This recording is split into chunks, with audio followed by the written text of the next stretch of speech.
You go on to claim that Kailasa fooled the United Nations in terms of the participations that Kailasa had. Dhruv, your claim that Kailasa fooled the UN is not just factually false, it's yet another desperate attempt to vilify the Hindu sovereign movement by deliberately misrepresenting its legitimate and international engagements. Let me dismantle your disinformation with the facts. Kailasa's participation in the UN forums is 100% legal and procedural. Kailasa and its members have participated in multiple forums that have been hosted by the United Nations on human rights, indigenous rights, religious freedoms, and so on. This is standard practices for NGOs, civil society, and indigenous organizations worldwide. These forums are not about statehood or recognition, they are the platforms for advocacy, testimony, and awareness, especially for the persecuted communities like us, the global Hindu diaspora.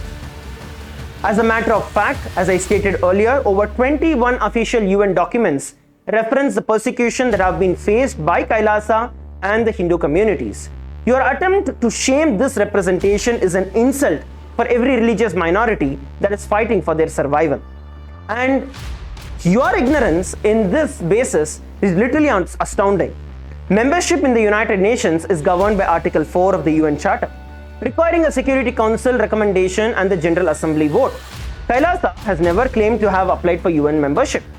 You falsely portray participation in a forum as a deceitful attempt at state recognition. This is not just bad journalism, it is willful representation intended to incite distrust and hate towards the already marginalized Hindu community. Furthermore, there have been over 21 reports that have been published by the United Nations which acknowledge, affirm the juridical statehood and the sovereignty of Kailasa.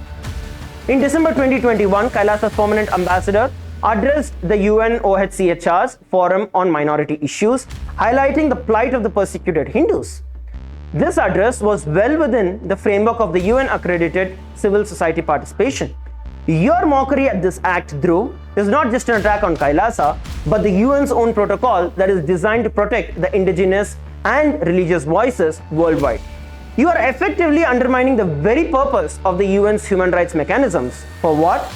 More likes and shares, and to promote your fake and your clickbaited AI so-called masterclass that you have been trying to promote, just so that you get more views, so that more people tend and attend for your own business motive.